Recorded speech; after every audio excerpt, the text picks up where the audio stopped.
Whoa. Yeah, so we get down the steepest hill possible. What were the main challenges for you during this time? Or was there anything that you particularly found difficult, and how did you handle it?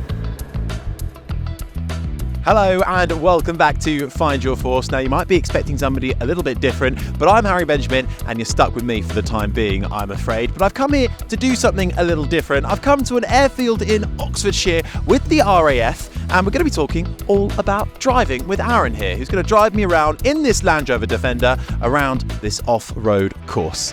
Wish me luck. Where's the exit? Wherever we choose it to be. Oh my lord!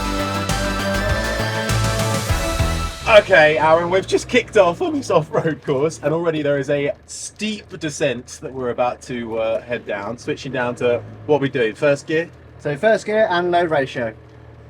Okay. Oh my lord, that is steep. Well, I suppose now's a good time to tell me, while we're about to go through a little mud puddle, what is your actual job? What do you do? So my actual job is I'm a specialist driver. I'm currently based at Tactical Supply Wing, MOD Stafford, and within that there's a multiple of roles, i.e. from driving Oshkosh heavy bulk fuel carrying vehicles to refuelling, quite a lot of refuelling on multiple different aircraft platforms. And so how old were you when you first started out on this? So when I first started out I was 19 years old. So had you had any jobs beforehand? So I worked for a packaging company, and I'd also been a mechanic, and I'd also worked laying floors before I joined the RAF. How did you find all of that process going through it, the interviews?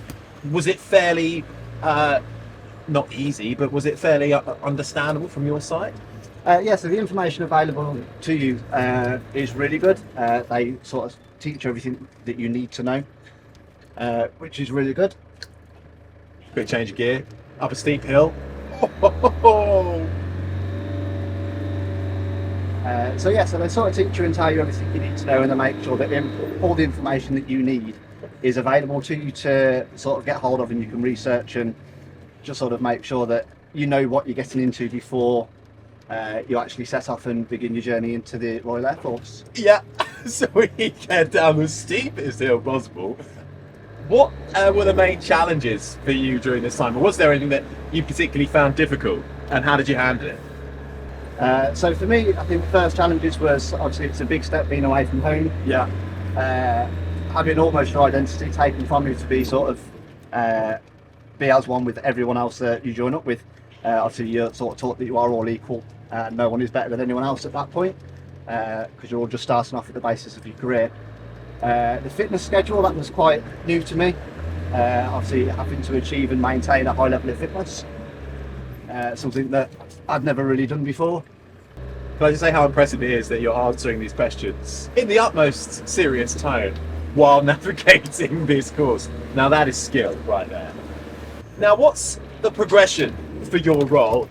Unlike, most civilian jobs, there are promotions and people obviously do want to improve and go up the ladder, but it can get a bit hazy. But whereas in the RAF, you kind of know where you're going, don't you? What's the future progression for you in your role?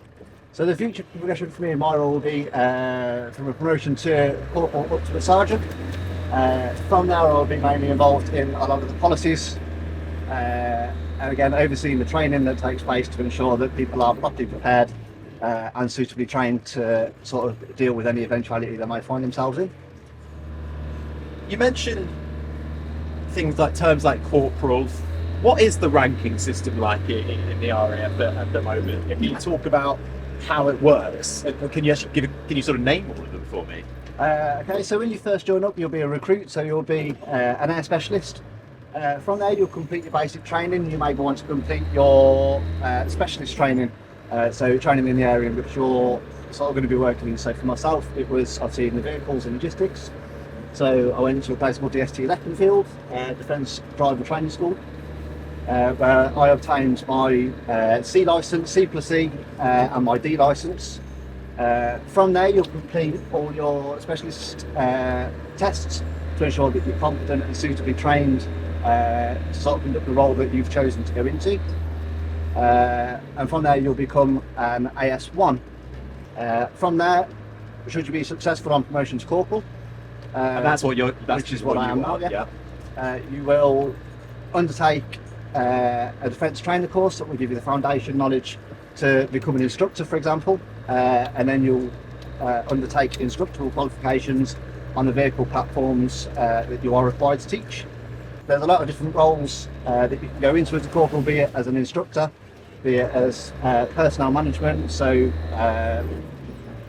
managing what people will be doing on a day-to-day basis, what tasks they'll be doing, what tasks they'll be given, where they may or may not be deployed overseas or within the UK. Hopefully from there you'll be successful on promotion to sergeant. Again, where this is where you'll begin to oversee sort of all the training schedules and policies and ensure that people are getting the training that they need to be competent in their role. From there, you may be promoted to flight sergeant if you're successful, and again, this is where you'll dive probably even deeper into sort of the policies and the way in which units are run or training is delivered. And then from there, you'll be hopefully promoted to warrant officer.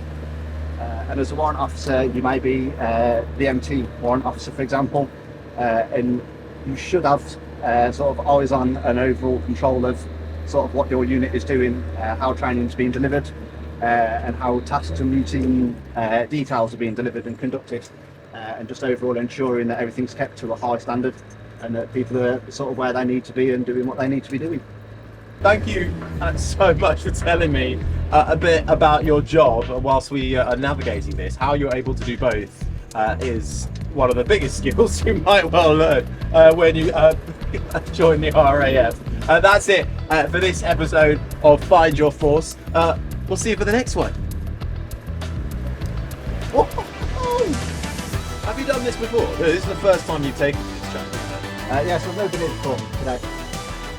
Where's the exit? Wherever we choose it to be.